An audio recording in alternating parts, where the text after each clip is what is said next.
Hello मेरे प्यारे बच्चों, हम यहाँ पर क्लास 9th मैथमेटिक्स एनसीईआरटी गणित मंजरी का सॉल्यूशन देख रहे हैं, कंप्लीट एक्सप्लेनेशन देख रहे हैं। अभी हमारी स्क्रीन पर जो है वो एग्जांपल 5 है, जो कि हमारा नेक्स्ट कॉन्सेप्ट है। उसमें कहा है chess club, a chess club charges joining fee of 200 plus 50 for every match played. ठीक है, ज्वाइनिंग फी 200 दो और हर एक मैच प्ले करने के लिए आपको 50 रुपीज़ देना है। The following table shows the amount of player will have to pay as the number of matches varies. अगर एक मैच वो खेलता है तो 250 देना है। अगर दो मैचेस आप देखते हो तो 300 रुपीज़ देना है, क्योंकि 200 तो कंपलसरी है, फिर वो 50-50-50-50 बढ़ता जाएगा।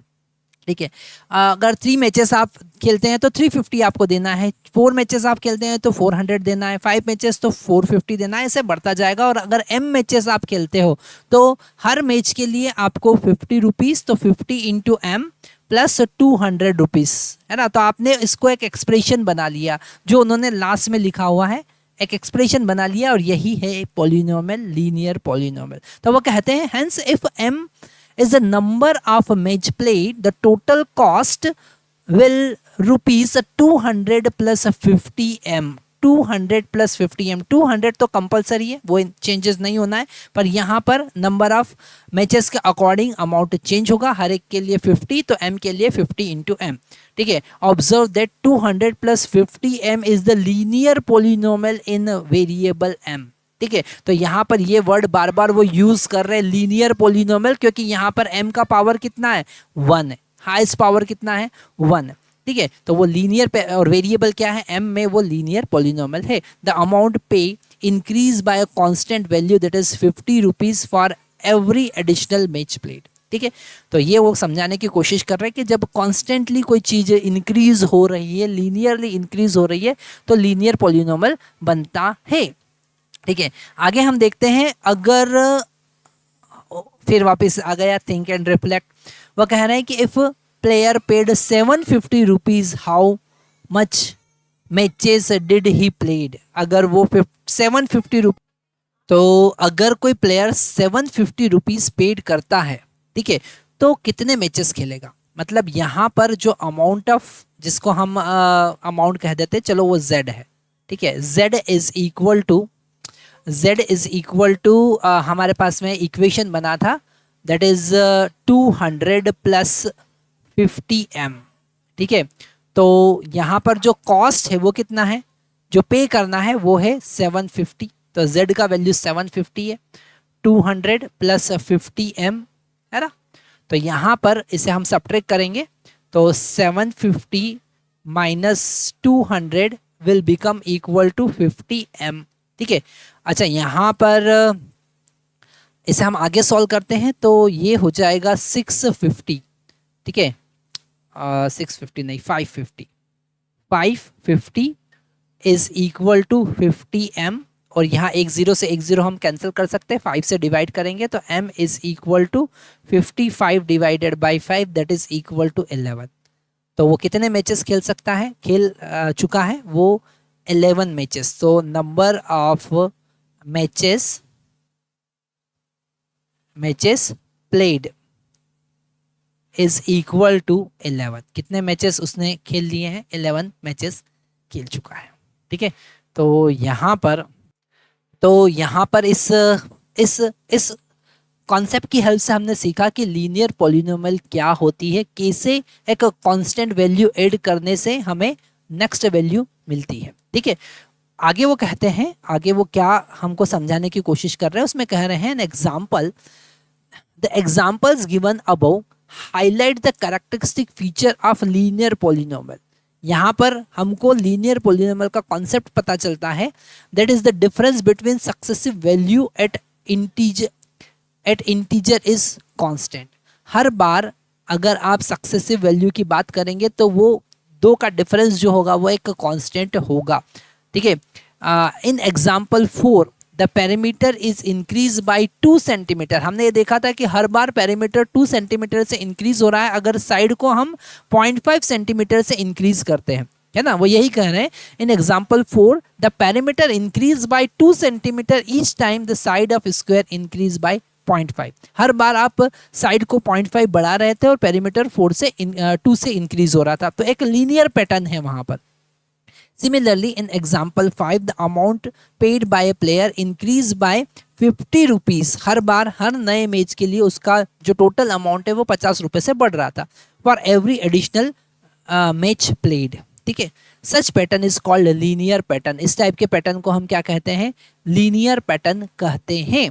ठीक है, when we equate the linear polynomial with one variable to a constant, ठीक है, we get a linear equation. अगर उस लीनियर पॉलिनोमियल को हमने जैसे कि एक कांस्टेंट वैल्यू से इक्वेट किया था, जैसे 750 से हमने इक्वेट किया था, तो वो क्या बन गया? इक्वेशन बन गया, वो बन गया लीनियर इक्वेशन। ठीक है, तो यहाँ पर अब हम देखने वाले हैं कुछ और एग्जाम्पल, जिसकी हेल्प से अब हम लीनियर इक्वेशन की तरफ बढ़ने वाले हैं।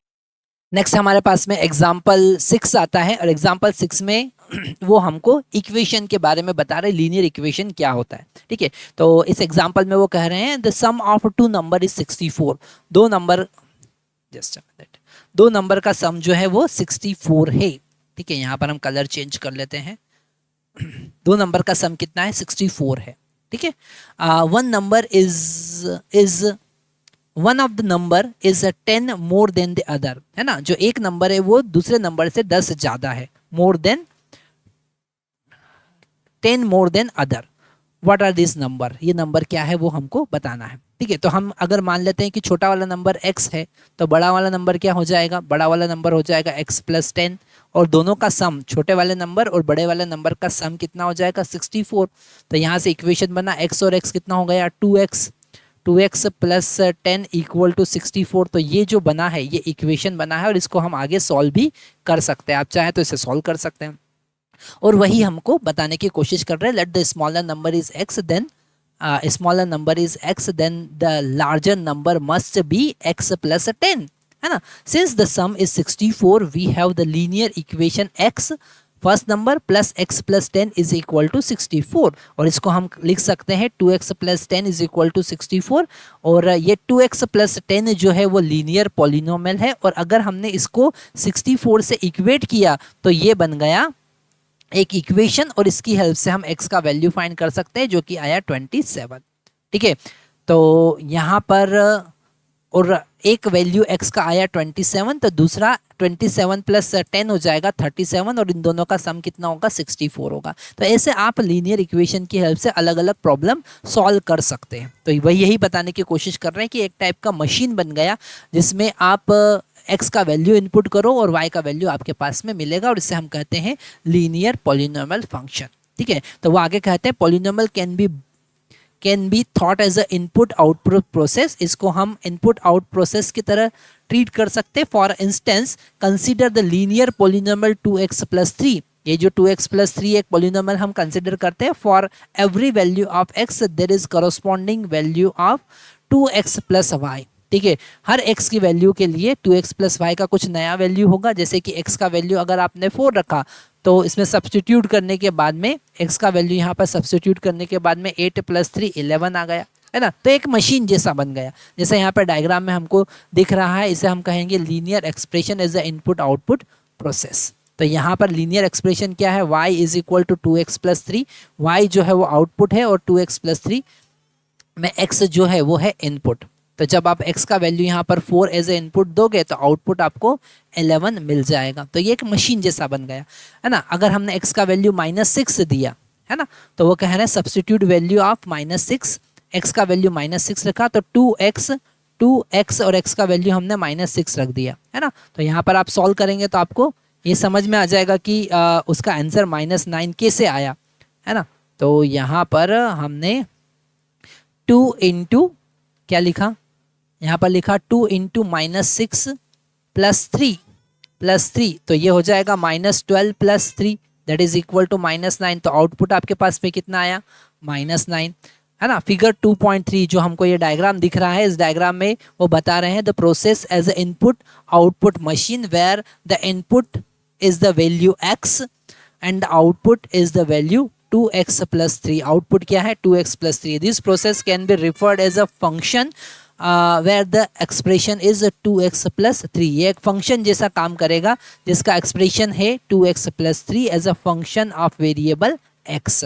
And you will learn more about the function in later grades. तो आगे आप जाके फंक्शन के बारे में बहुत सारी चीज़ें और देखने वाले हैं। तो यहाँ पर इक्वेशन के बारे में, एक मशीन के बारे में उन्होंने बताया कि लीनियर सिस्टम, लीनियर पैटर्न क्या है।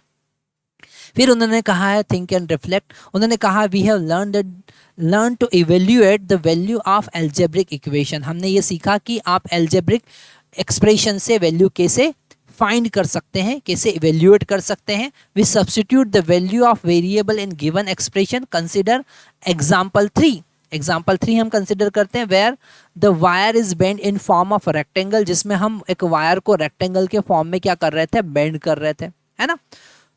Here the area of rectangle is 10x minus x square. तो इसका एरिया हमारे पास में आया था, एरिया हमारे पास में आया था 10x माइनस एक्स स्क्वायर, जो हमने फाइंड किया था, ठीक है, as a function of x। तो ये एरिया जो है वो x का फंक्शन बन गया है, x के अकॉर्डिंग चेंज हो रहा है। Can you interpret this as a input output process.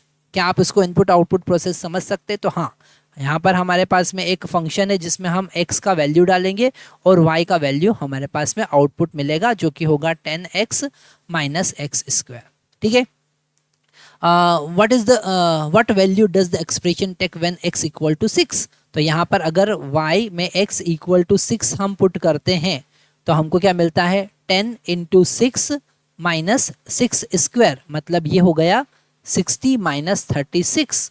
तो इसे हम आगे अगर सॉल्व करेंगे, यहाँ पर सॉल्व कर लेते हैं।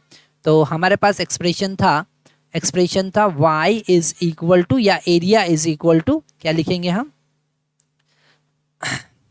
Area is equal to 10x minus x square, ठीक है। तो एरिया हम फाइंड कर रहे हैं, एरिया हम फाइंड कर रहे हैं जब x का वैल्यू कितना हो, x का वैल्यू 6 सेंटीमीटर हो, है ना। इसको ऐसे भी रिप्रेजेंट कर सकते हैं। तो 10 इंटू 6 माइनस 6 स्क्वायर, तो x का वैल्यू हमने 6 रख दिया, तो ये हो जाएगा 60, और 6 का स्क्वायर कितना होता है, 36। तो यहाँ पर हमको मिलेगा 4, और 5 में से 3 अगर सब्ट्रैक्ट होंगे तो 2 मिलेगा। तो हमको एरिया मिला 24 सेंटीमीटर स्क्वायर। एरिया कितना होगा, 24 सेंटीमीटर स्क्वायर। तो यहाँ पर हमने क्या सीखा, हमने सीखा कि कैसे आप एक लीनियर पॉलिनोमियल बना सकते हैं, एक एक्सप्रेशन बना सकते हैं, इक्वेशन बना सकते हैं, और अलग अलग वैल्यू पर आप आउटपुट फाइंड कर सकते हैं, ठीक है। तो यही कॉन्सेप्ट हमें समझना था। नेक्स्ट हम एक्सरसाइज पे पहुंचेंगे, एक्सरसाइज 2.1 पर हम पहुंचने वाले हैं, और नेक्स्ट वीडियो में आपके पास में एक्सरसाइज मिलेगी।